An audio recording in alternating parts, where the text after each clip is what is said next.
President,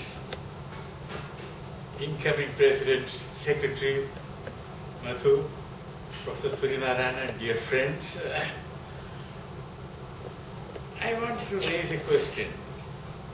The Rotary Club of Madras South wants to have a discussion on diplomacy, and then what happens in Pakistan? The Supreme Court orders the arrest of the Prime Minister, and Qadri, who is a mullah, he addresses a huge meeting, and our TV channels say that, Islamabad is trembling. So I wonder whether Madhu has been active. No. I don't exactly know what I am supposed to say, but let me share with you a few thoughts. Maybe on what is happening now, where is Indian foreign policy going, but also some of my personal experiences. I was in Iran 1976-79. So in May, I think 29th of May, when we reached there, my wife and I, first posting for her. Before that I was in Vienna. And there was a reception. The host was previously military attaché in Istanbul and later with SAVAK, the secret police, intelligence wing of Shahnshah. So we found, my wife and I, that there were two schools of thought. One school of thought was that Shahnshah is a very, very kind person, and these communists and anarchists, they are creating problems.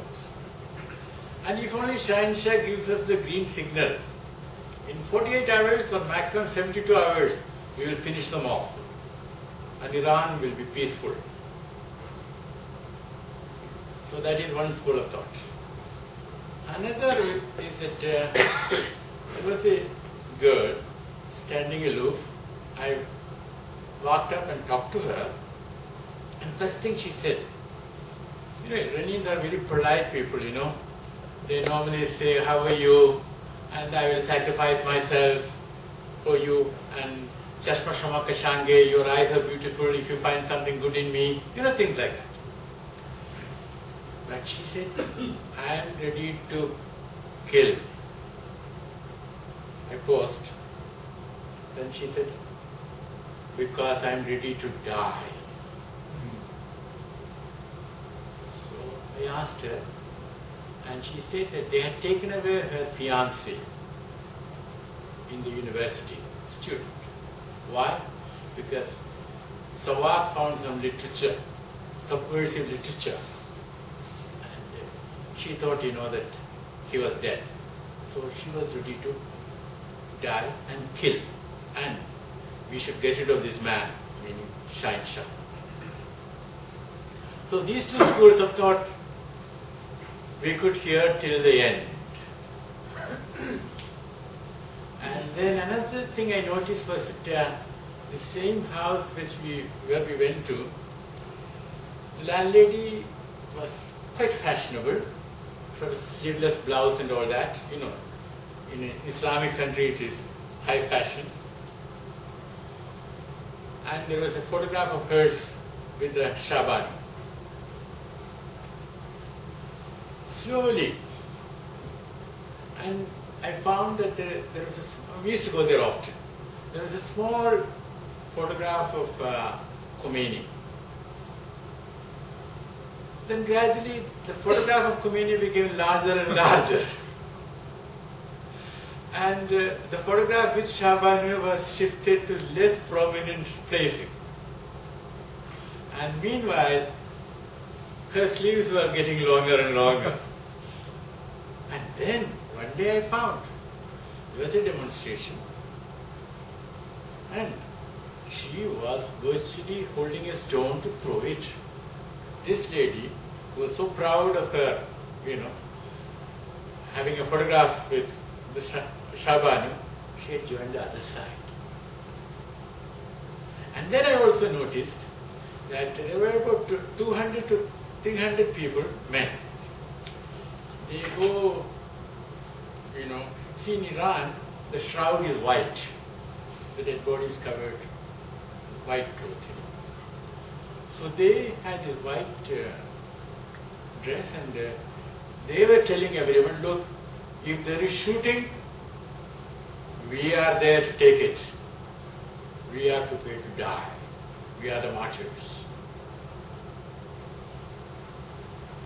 So that was an interesting experience. But let me tell you, see, when I was there, my wife had to go back because we were having our second baby.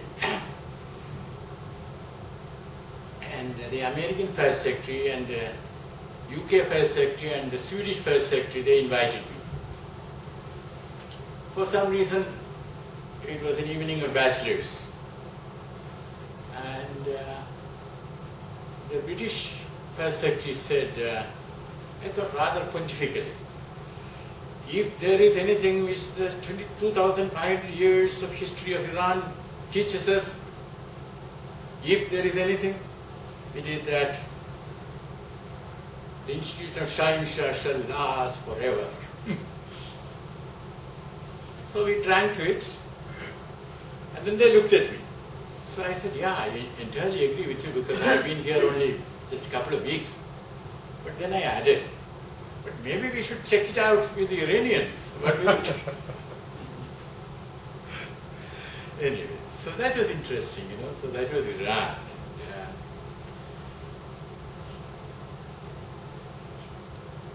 Then, let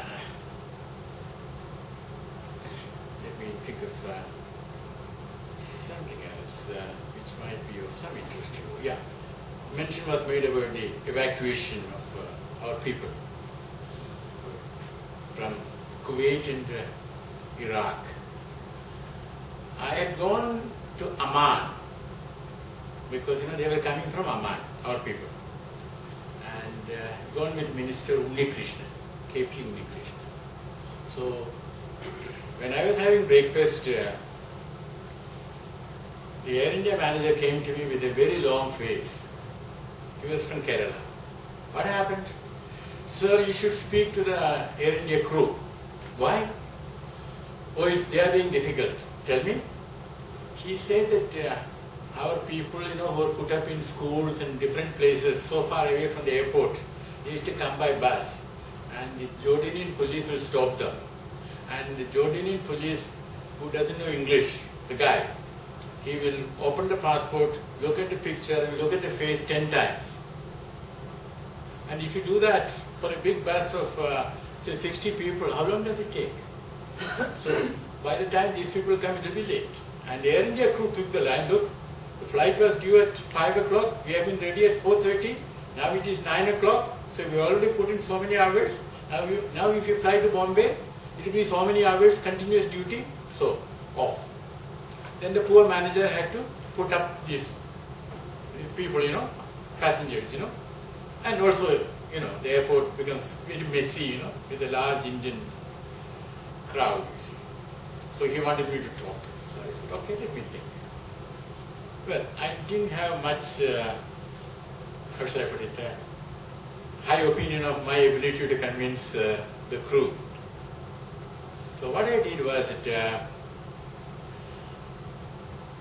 I spoke to a journalist, Khargamwala. I don't know whether anyone knows him. He was in the foreign service. He was in the Hindu, then he didn't like the foreign service, so he went back to the Hindu.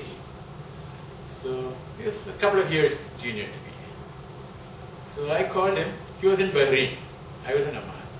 So I said, I want you to carry a story. What is the story?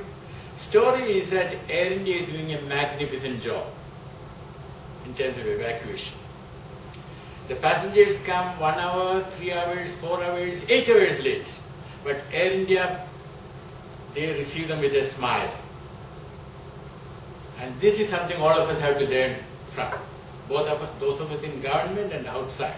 It is an emergency and Air India is doing it. So Khargamala asked me, Fabian, is it true? So I said, it will be true. It is not true.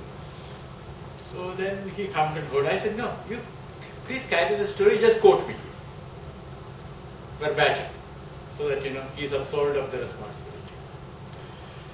Well, the next day at breakfast, the same Air India manager came with a very radiant face. Sir, something has happened. No problem. They say that there should be no problem now from today onwards. So I said, what has happened? Oh, there was a meeting of the Pilots Guild or something like that in Bombay. Oh, then? Oh, there was some news item which said that Air India is doing a great job. So it worked. So it's good to praise people. Diplomacy. Pardon? Diplomacy. Okay, then I think I should say something about what is happening now, isn't it? Otherwise, I was thinking, let's take Maldives for example.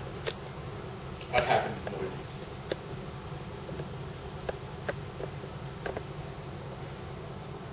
Well, our High Commissioner there and the President had somehow fallen out. Don't think not matters of policy, but more personal. And of course, GMR had driven a very hard bargain. The company which was doing it. But we should not have let matters come to this, We should have made GMR behave in terms of making money. Make money, but do it correctly. And a good High Commissioner should know that a coup is coming. And in any case, the Indian High Commissioner in Maldives has so much access. And we should not have been in such a hurry to embrace the new one. And then we did another mistake. Our foreign minister had a conversation on the phone with his counterpart. Now this is no way of doing diplomacy. It is such a serious matter. You should have sent your foreign secretary or somebody else for a, one-to-one conversation and send 2 ships. Just say that, there are Indians there, there is the Indian community, so we are sending the ships in case they have to be evacuated. But the message goes that the Indian ships are there.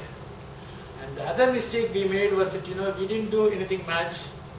And then the United States, UK, Commonwealth, everybody got active. Actually, we should have told them, look, this is something which we are going to handle. We'll keep you posted. But they're off. India doesn't have that, I'm not saying that we should be aggressive, but we should be assertive. In my book, I have said that Hanuman was the first ambassador, Indian ambassador. Because who is an ambassador? An ambassador is someone who is sent abroad with a mission. So he was sent there abroad to locate Sita. And of course, we know Langa Dahan. If you play with the ambassador, that's what happens. Now, of course, I think it's going to be almost my time. Just another 2 minutes? No. Okay, you got 10 more minutes. Yeah, but I thought we were going to have a discussion. No? Sir, I have a question. Yes.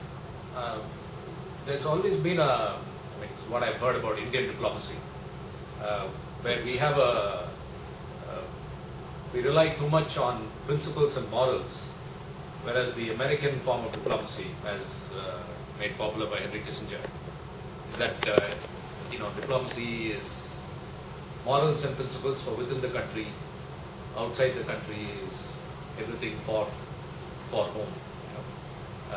Is this still a fact? Is this correct? What's your view?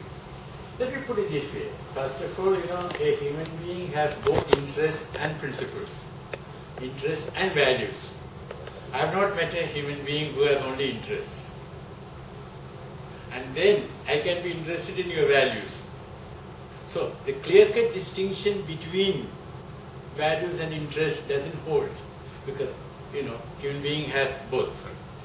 At the same time, diplomacy consists in having a judicious mix between the two. If you chase only interests, you will get it wrong.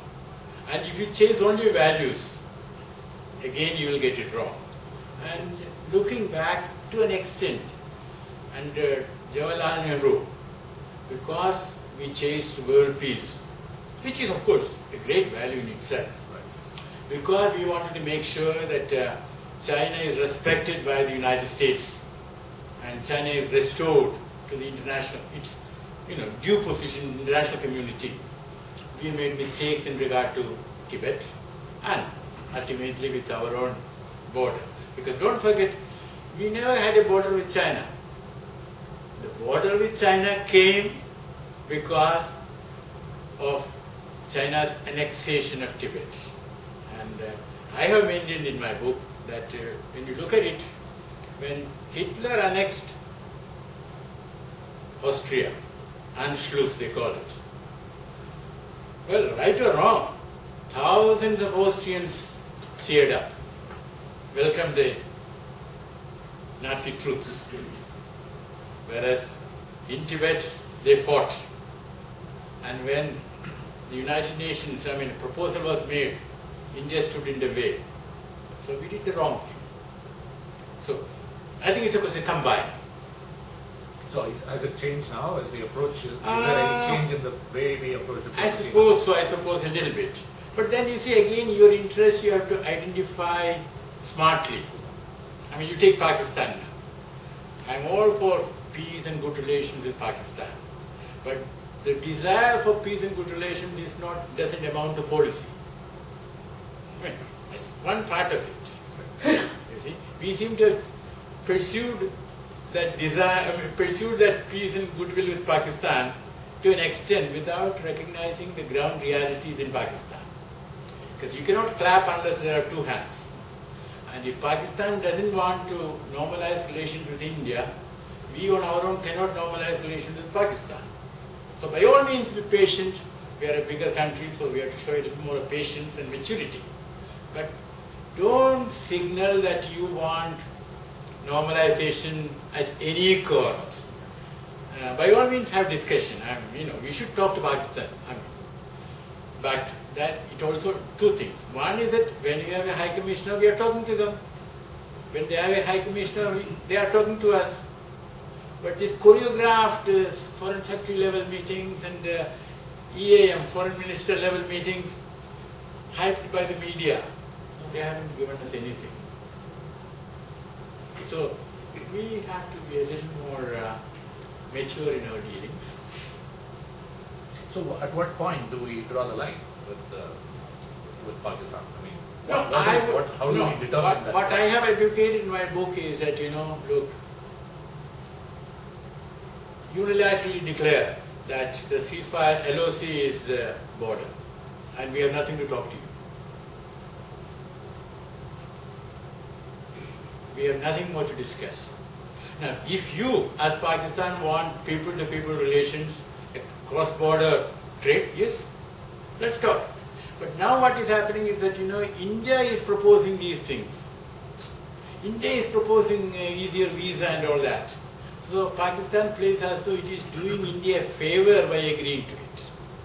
Now we have to change that. We have nothing to do with Kashmir, except you are vacating, what you're okay, but we are not going to sort of throw you out militarily. No, because we can't do it, and How do you look at the diplomacy of Israel to its neighbors? Yes, Israel is using force, and I'm afraid Israel is not being very smart, because now what has happened? Egypt has changed. You see, Israel has to live in peace with its neighbors.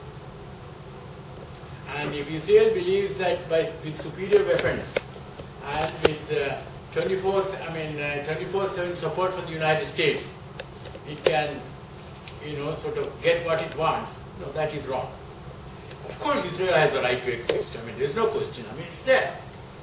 And frankly, between you and me, even the Hamas, they may say that, they don't want Israel to exist, but in the heart of their heart, they have accepted the existence of Israel.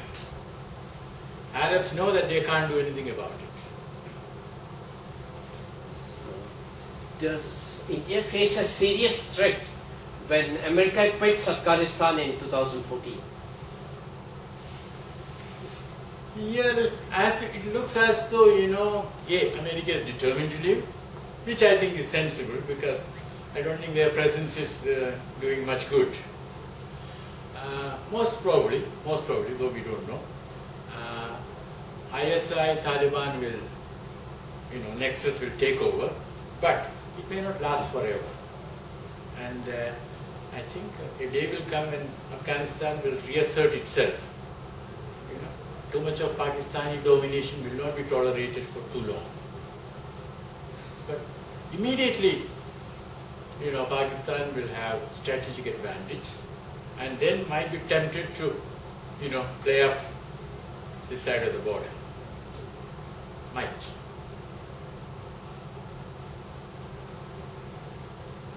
This nexus between China and Pakistan, two of our two greatest foes. Now, how far should we be concerned about it? And is there much thinking going on in Delhi about the future? Because one criticism I hear is that our foreign policy is, ad hoc. They respond to, it's reactive rather than proactive. So is there any thinking being done about the future and how to respond to future crises?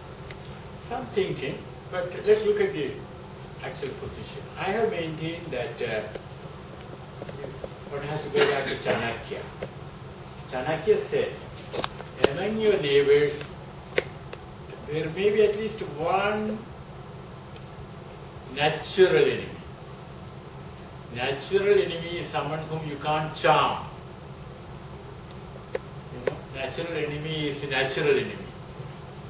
Now, I'm not suggesting that India should consider either Pakistan or China as India's natural enemy. But what I'm saying is slightly different.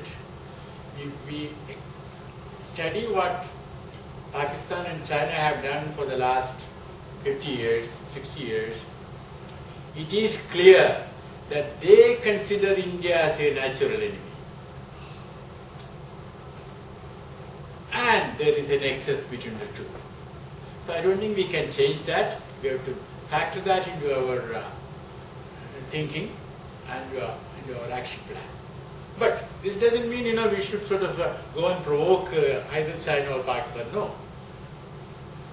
But you have to get that right, that they have a certain nexus and they have an attitude of, they do consider us as a natural enemy.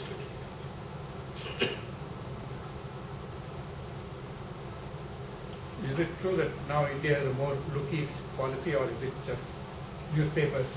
No, there is a real look east policy thanks to Narsan Rao, and our trade is increasing. We had that big summit in Delhi, and we have realized that that is an area we should take more interest in. But that doesn't mean, we should only look east only. You have to look, in all directions. Coming to this, Myanmar, with all these changes that's happening there, the democracy now coming into fore, what kind of relationship does India have an advantage right now, or are they likely to be seen more in Myanmar than in the past? Well, we have been a little, because of the northeast insurgency, and some of them were in Burma, Myanmar and all that, so we have been really careful, wary about it.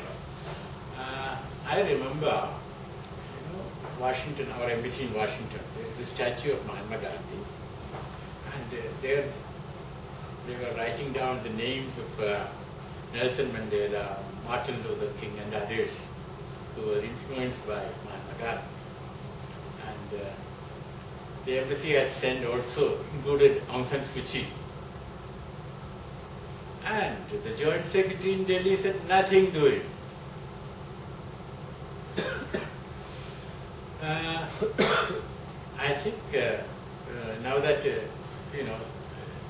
Myanmar is moving in the direction of democracy, we have an advantage. But at the same time, I mean, China is getting in economically in a big way. So we would have to take that into account. But we certainly have an advantage. Any more questions? How about relation with Sri Lanka? I mean, among all the neighbors, better off in Sri Lanka? Relation with Sri Lanka, they got a little peeved because of our voting at the Human Rights Council. And I don't know, I think somehow we have not been able to have a relationship where they would respect the, how shall I put it, the asymmetry of power.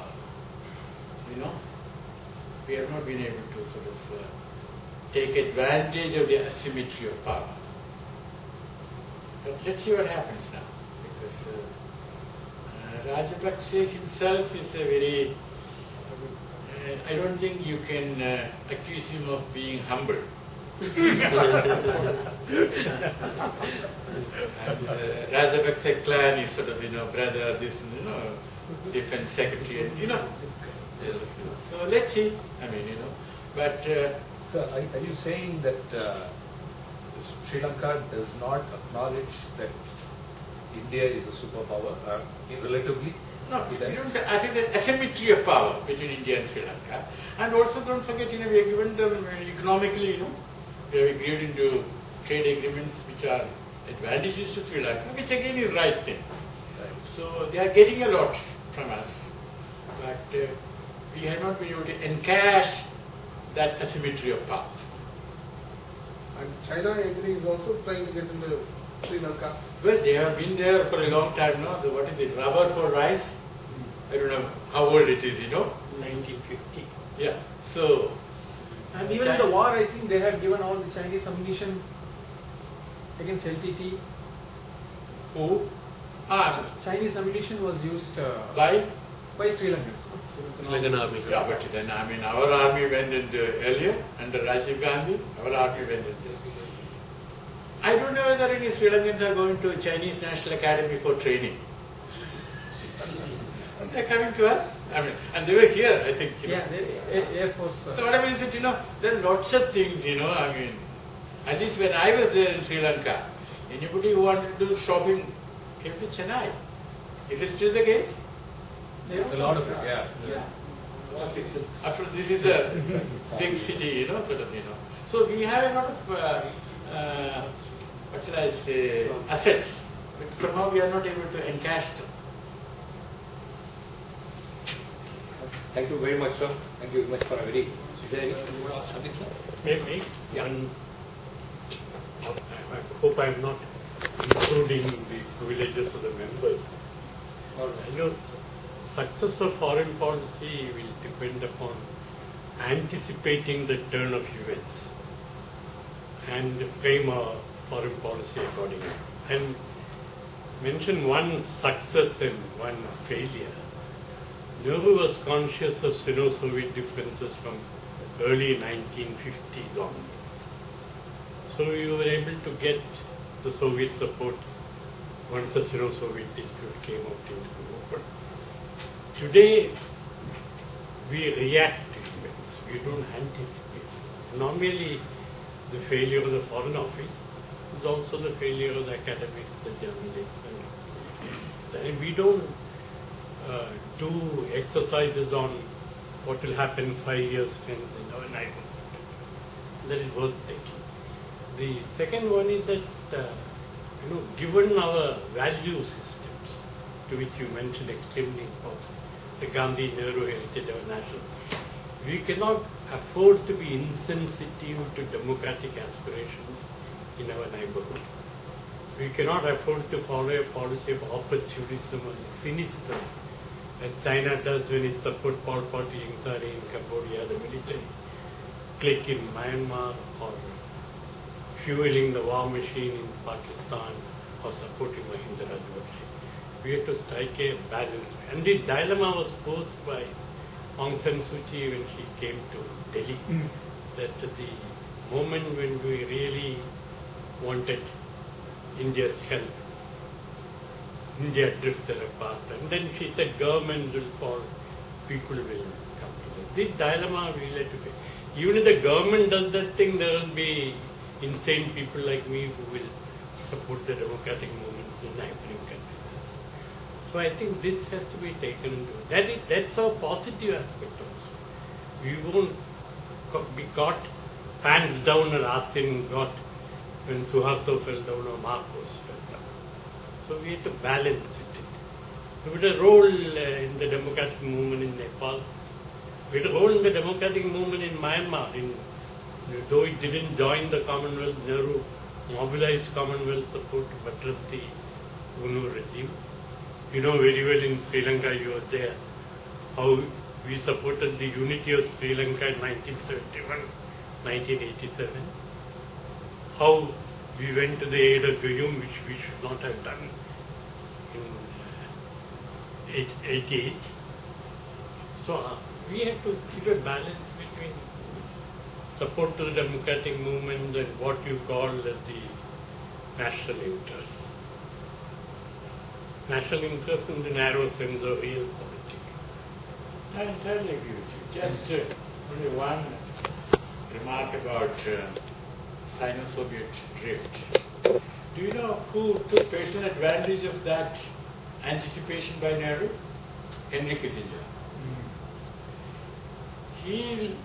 Nehru mentioned it to the German Chancellor, and Kissinger got to know about it from his German friends, and then he went and talked to the then American president, and the president was highly impressed by this great foresight of this professor.